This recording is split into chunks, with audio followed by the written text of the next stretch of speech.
Tanzania, and a lot of these great nations like German, like British have come to Zanzibar here and across East Africa as well. So this is, of course, amazed them, and yeah, because when they see the stuff like, especially in a former slave market site, of course, it's like it's heavy to them.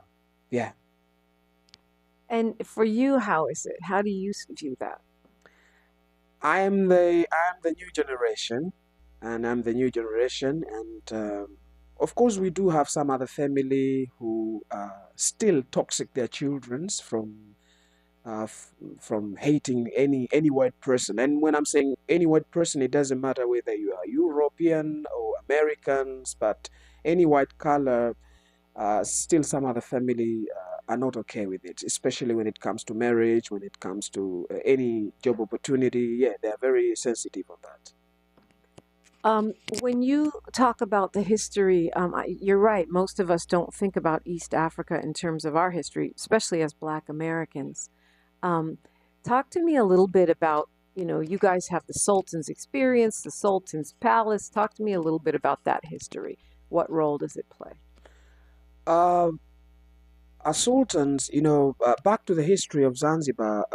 Zanzibar, we've been colonized with the with the three great nations. We've been colonized with the Portuguese and Arabs and English. So sultans came to Zanzibar here for many purposes, and the thing that brought him to come to Zanzibar uh, to extend his empire, because before then, Sultan he was connected with the Persian Empire by that times. A lot of Middle Eastern countries were connected with the Persian Empire.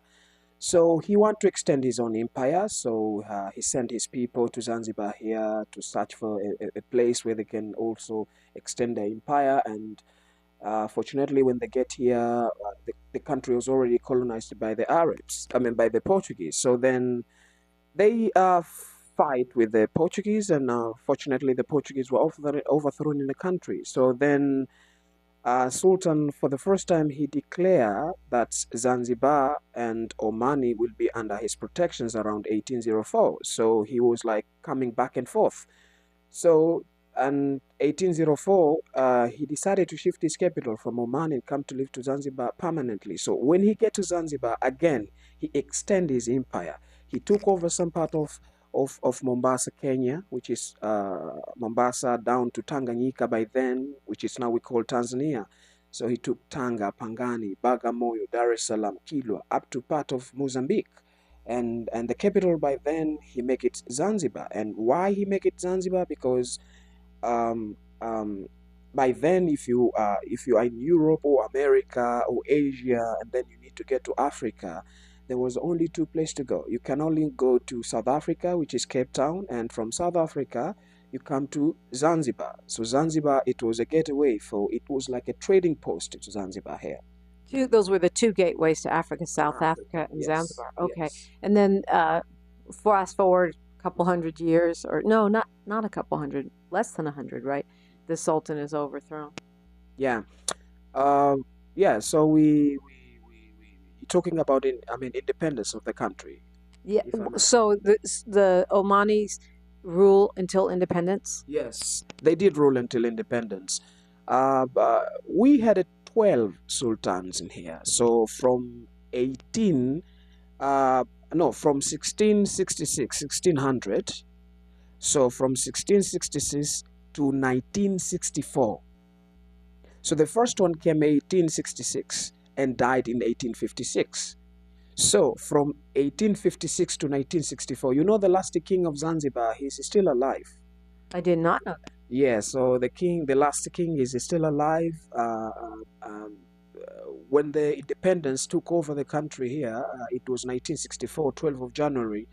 So the country was under the British. So the British decided to flee with the country, with the Sultan, and he's now living in a Portsmouth in England, still alive, and he ruled the country only a year. He was appointed as a king in 1963. So 12th of January 1964, revolution took place. So the British flee with the Sultan, and he's probably now around 88 or 85, something like that. Yeah, because he was taken when he was about 23 years old. Wow. Yes. And so then that's why we still have the Revolutionary Council. And, when you talk about Zanzibar, the word revolutionary is all over your government, your documents. Why is that? Uh, this is because we want to free ourselves. We want to free ourselves. There was many factors that leads to do revolution in here, and what one of the things that myself I didn't even believe if somebody told me. There was a specific time for the local people to walk around in the city of Stone Town. So, and you are in your own country, but you have a limited time of like walking around in your own country. So, and also it was like, it was like from 6 in the morning to 1 o'clock. So from that time, 1 o'clock, so you are not allowed walking around in the city. So, and again, in the things of slavery, and there was some other rumors say that like a wife of sultans sometime wanted it, if she wants to see a woman who's really pregnant, how the kid's staying, so how the kid behave, how the kid's doing inside of the belly, some stuff like that. So they were like opening a body of a woman and see. Experimenting on the local. Yeah, the locals, stuff like that. So it was terrible. So the local are not okay. So some other people from Tanzania mainland have played a big role, because our friends and family in Tanzania mainland, they did not do any revolution. So they were given independence by the Germans 9th of December 1961. So they played a very big impact on helping us to do revolution as well. So for you, it's part of remembering why you got your freedom, and making sure that you don't lose it. Yeah. So yeah, we're trying to protecting it. Yeah. We try to protect it. So we are very, very sensitive on that. So anybody who wants, of course, there are some other people, because we're united between Tanganyika and Zanzibar. We form Tanzania. So of course we are now in a political system. So there are of course some other group who tries to stay ununited, but this is I'm not really supporting this. So staying uniting, it's better, and that makes you a strong nation as well. Yeah. What else? What would you tell the people who have never been to Zanzibar? What would you tell them as a native Zanzibari? What would you tell them? They should come.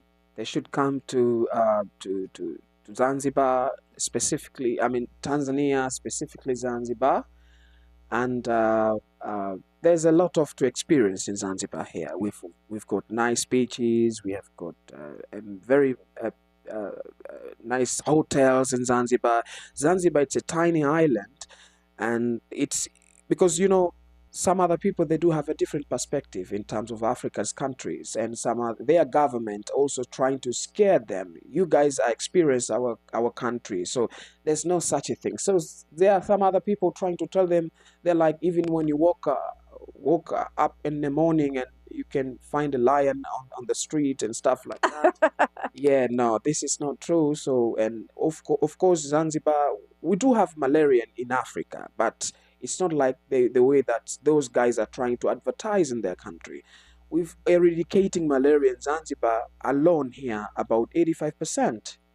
Yeah, so they have to come. They have to come. And now myself, I've witnessed a lot of celebrities. They are from different countries are coming here.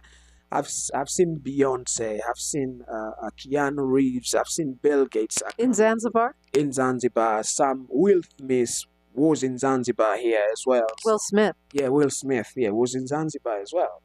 So it's a hidden place here. So if they want to have a quiet and peace, tranquility, so I would recommend them to come to Zanzibar.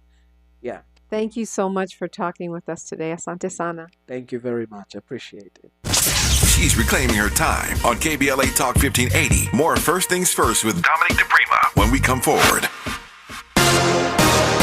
Thank you for sharing a part of your Friday with us here on the Black Information Network. I'm Mike Moore. Now here's the latest. Vice President Kamala Harris is defending President Biden's debate performance. Speaking with MSNBC following the event, Harris said that she felt Biden had a slow start but strong finish. She said that Biden wanted to debate based on facts and truths, while saying that Trump was focused on pushing lies and distracting voters from the damage he has caused. A library in Virginia could be getting a new name because some claim it's named after a racist president. Community members in Falls Church say the Woodrow Wilson Library does not represent the area's values and say the former president was racist.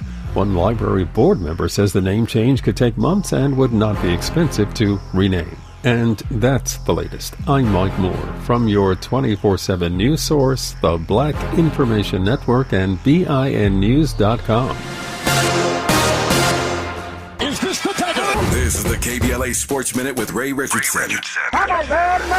Lakers Nation should have no worries about LeBron James leaving the team in free agency. After the Lakers drafted his son Bronny on Thursday, it is highly unlikely that LeBron will look at other teams. LeBron has until 2 p.m. on Saturday to accept a $51.8 million option on his contract. If he does, he passes up his right to become an unrestricted free agent. If LeBron decides not to accept the option, his free agent status will only be a formality. The Lakers could outbid other teams with a max contract offer for LeBron, $162 million over 3 years. Either way, LeBron is not leaving the Lakers. He got what he wanted, a chance for he and his son to wear the same uniform. Congratulations to Angels manager Ron Washington. His team has a season-high 4-game winning streak after beating Detroit Thursday night. The Angels play Detroit tonight in Anaheim.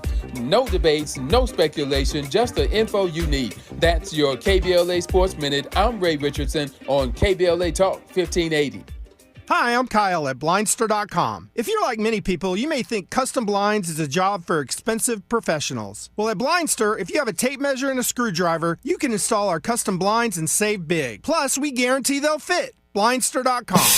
Happy anniversary, KBLA! KBLA Talk 1580 is now celebrating 3 years of amplifying our voice and uplifting our community. We deeply appreciate your support of this radio station and will always do our level best to earn your support. Here's to many more years of loving and serving our community. We're KBLA Talk 1580, and we've got your black. I know it's gonna happen without you.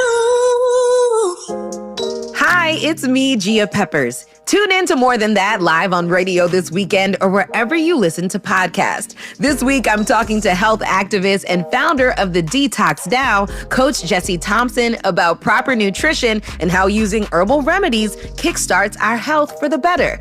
This episode of More Than That is brought to you by Kroger, working to increase access to fresh and healthy food in our local communities. Kroger, fresh for everyone. I love when you go into these grocery stores that have beautiful organic sections, right? And you're able to get all these beautiful fruits and veggies and their antioxidant power, their anti-cancer properties. That is so much medicine in those foods. So food is your first medicine, right? Think about it as everything that we eat is either healing or harming us. Everything, okay? Yeah. So there are specific herbs that can be used for hormonal balance so that you can naturally balance your hormones. So when I look at that, I say, wait a minute, that my choice has the power to either, I say, stop being the accomplice in the story of our disease and start being the hero in the story of our healing. That's really good. Because you've been there, right? Yeah. The body is the biggest telltale. The body will tell you as soon as you eat something, and you start to get bloated, your body say, hey, that's not good for you. What we've been doing is we've made a lifestyle of eating things that cause allergic reactions, but then we try to calm it with medications that are not curing things at the root, when really our food is the problem, right? Okay. All right. I'm learning already. Everything around us pushes us towards a life of toxicity. And healing really is a revolution. It's a radical act of self-love. So listening to our bodies is a superpower.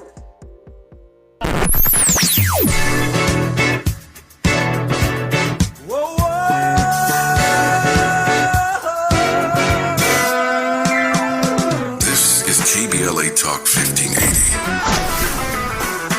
Talk Radio. That's music to your ears.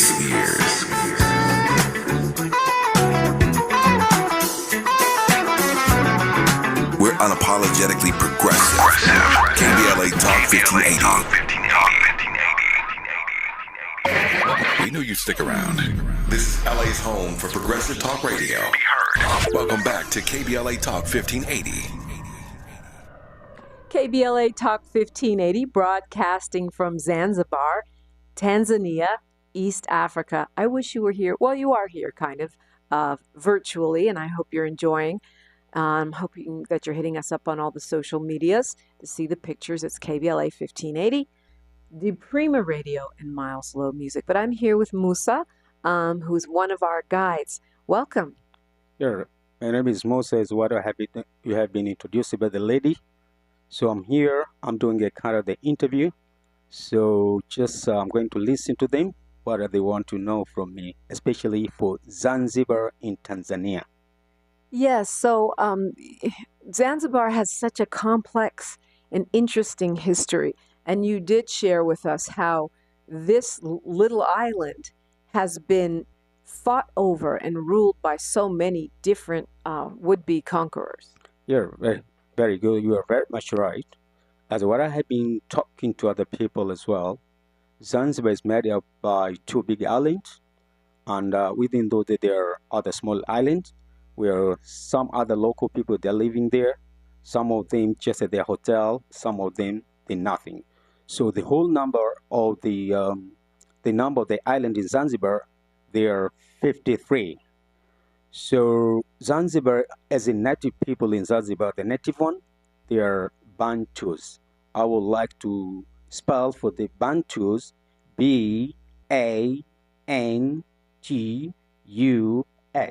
Bantus. It's somebody said to me that there are no native people here, that everybody has made their home in Zanzibar. But you're saying the native people, the original people of Zanzibar are Bantu people. Yes, please. The structure of the island, as you know, for anywhere, the people, they can move from one place coming to the small island and they settle, out of those are counted as a native where they are going to live. So also the structure of the Zanzibar island, it is a kind of sea erosion, has been separated for many years from big land. It is Tanzania or Tanganyika for that time. It's not a kind of volcanic island. This is just a kind of the sea erosion for many years ago. That is the way how Zanzibar island was made up. So that's why I'm saying the native in Zanzibar is the Bantus, because it was the same way those people they came from Tanzania. So when we talk about the Bantu, tell me something about Bantu. What about Bantu people? Bantu people is actually, before they came any foreigner in Zanzibar without the kind of the beliefs. Those Bantus, they were believing with a number of the items. Some of them, they will be living on fire. Some of them, they worship the cow. Some of them, they are doing something else.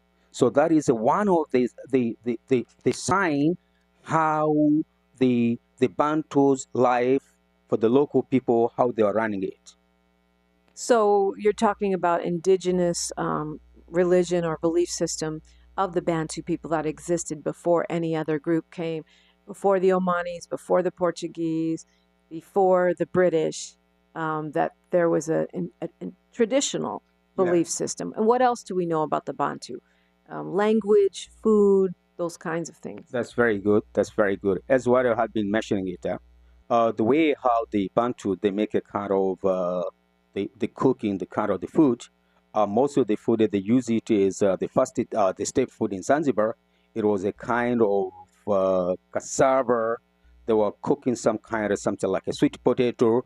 They were just mixing with the French beans, and that is kind of the cooking.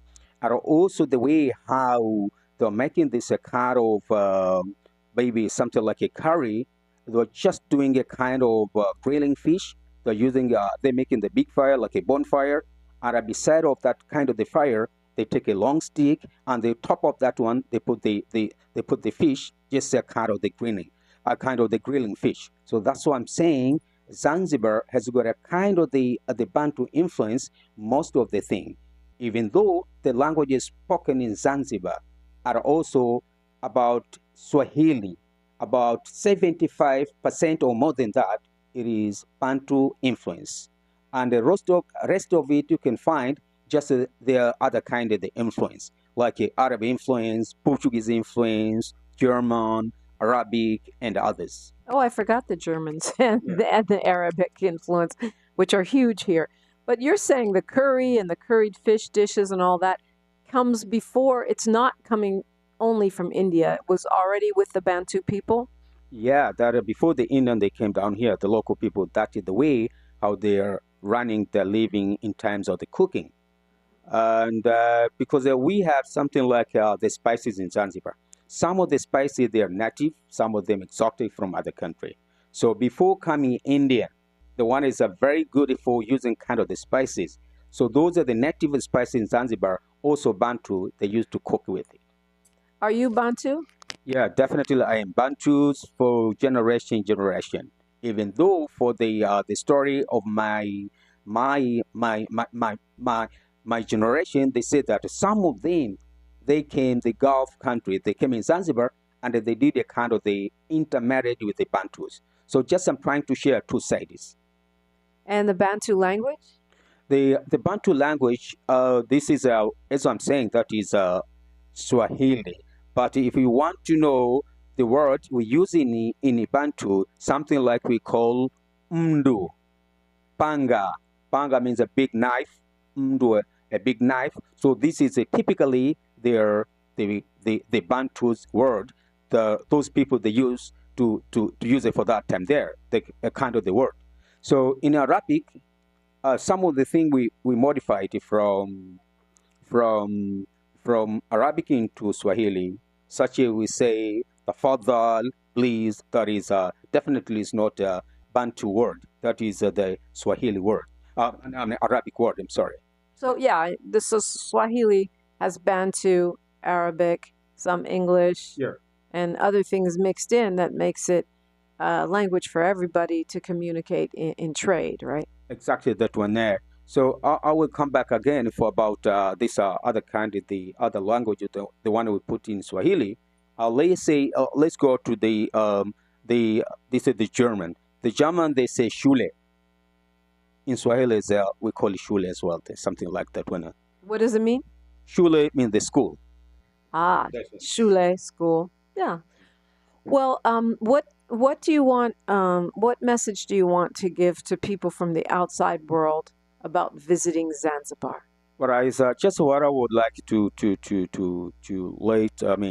give the message for the people who haven't been in Zanzibar, and Zanzibar is a kind of the rainbow nation island, and the mixed has got a number of the influence.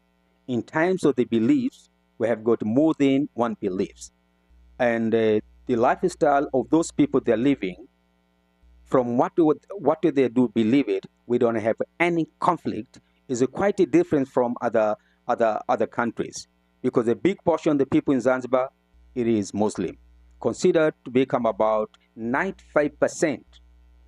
The people in Zanzibar, they are Muslim, and we do have about 4% that is a Christian. We do have 1% left, 3/4 Hindu, quarter people they living like a neutral, like an atheist.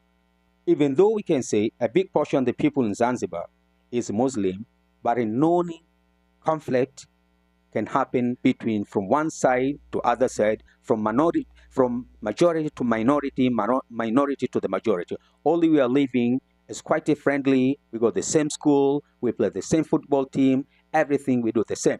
So this will be a good example for those people. Maybe they think the place has been dominated by the Muslim. Maybe they are kind of a restriction for other people. We are not living such a way, that kind of the life. We are living with everyone, whatsoever does believe, that is a personal decision. Thank you so much for talking with us, Moussa. You are welcome to. Asante sana. More of First Things First with Dominique DiPrima when we come forward. Looks like Bobby needs a ride again. Grab the keys. Let's take our auntie to the swap meet. Grab the keys. Whether you're giving rides or hauling gear, do it all in a Chevy SUV. Head to your local Chevy dealer, where well-qualified buyers get 1.9% financing on all 2024 Malibu, Colorado, Blazer, Equinox, Trailblazer, and Traverse limited models. Chevrolet, together, let's drive.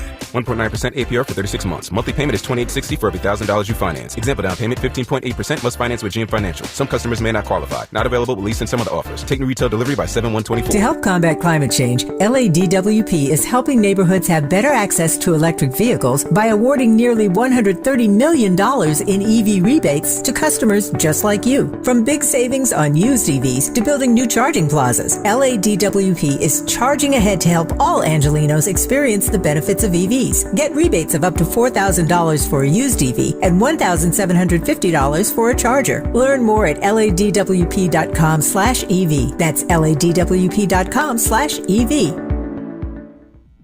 The news on vapes talks a lot about the technology and teen use, but parents need to know more about the dangers of nicotine. So know this. 1. Nicotine is a poison that can rewire teens' brains. 2.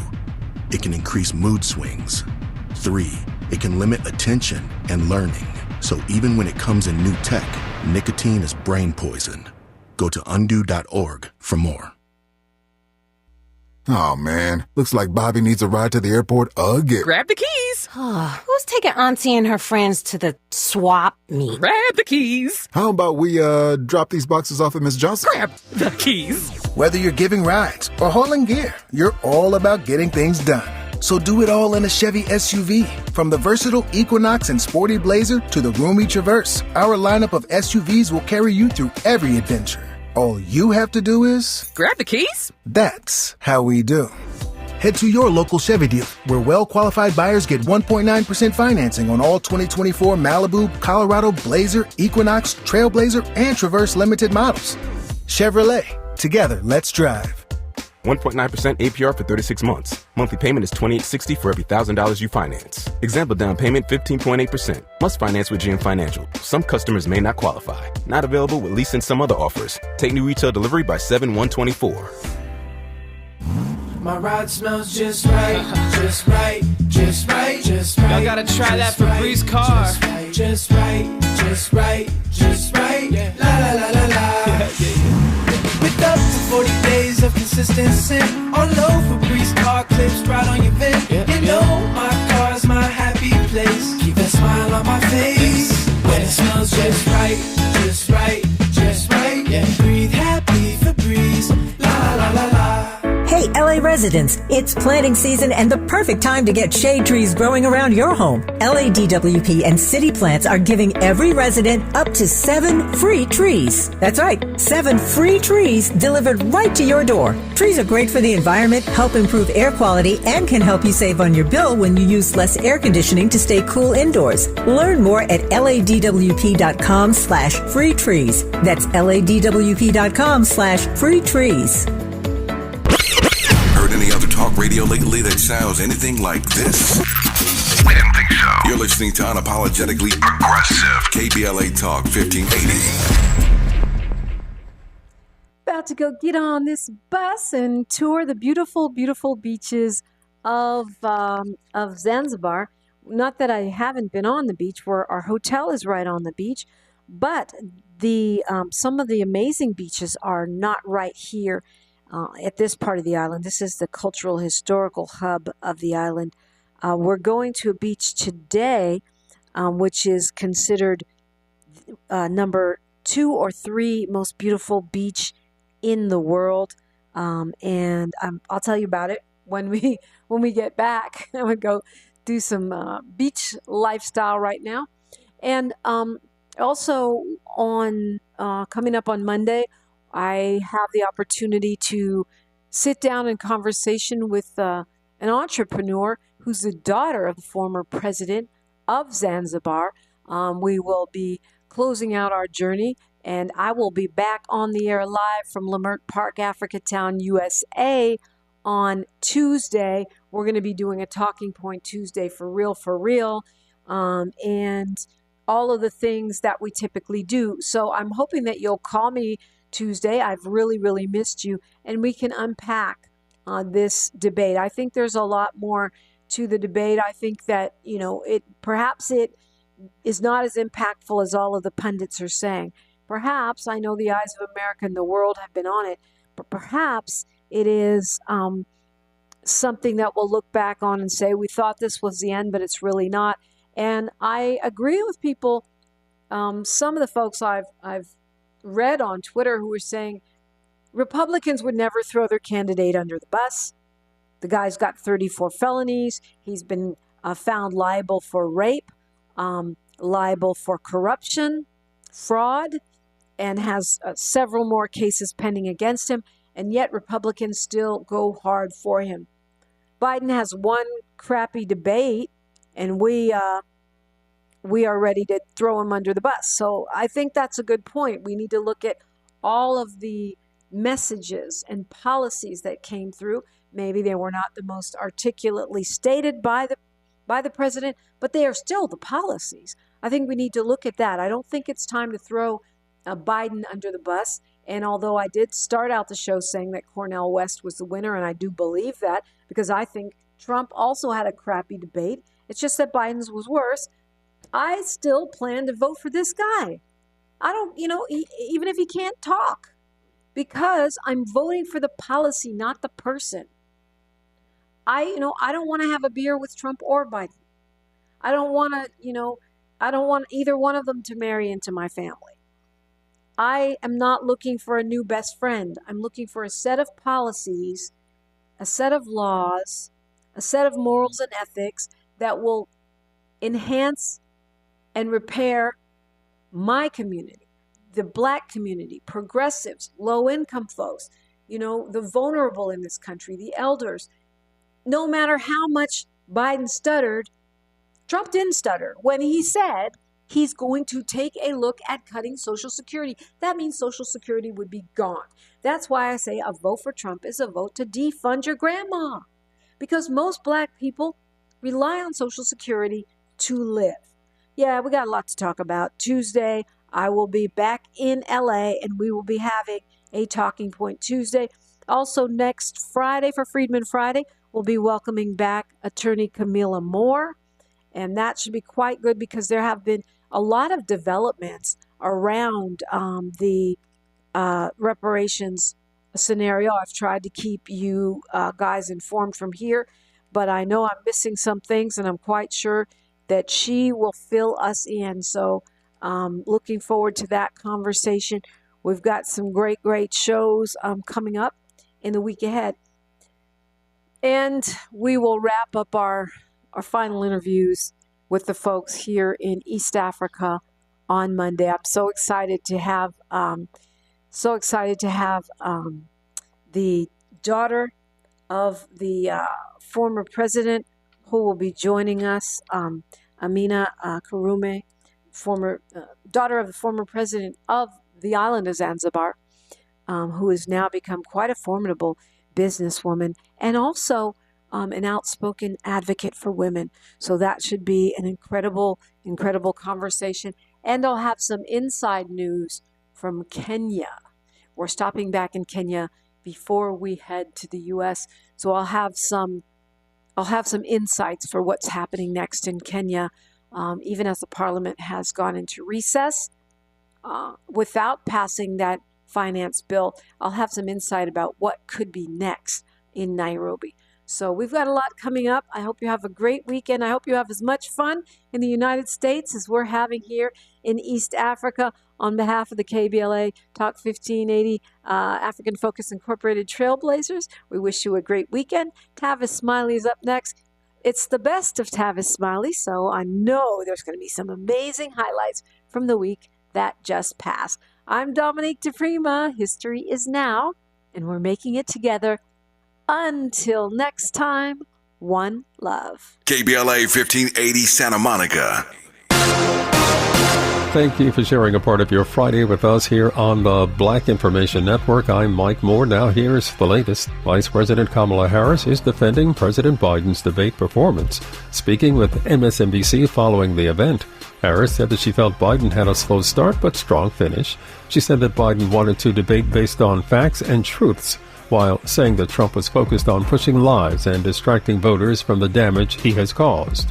A library in Virginia could be getting a new name because some claim it's named after a racist president. Community members in Falls Church say the Woodrow Wilson Library does not represent the area's values and say the former president was racist.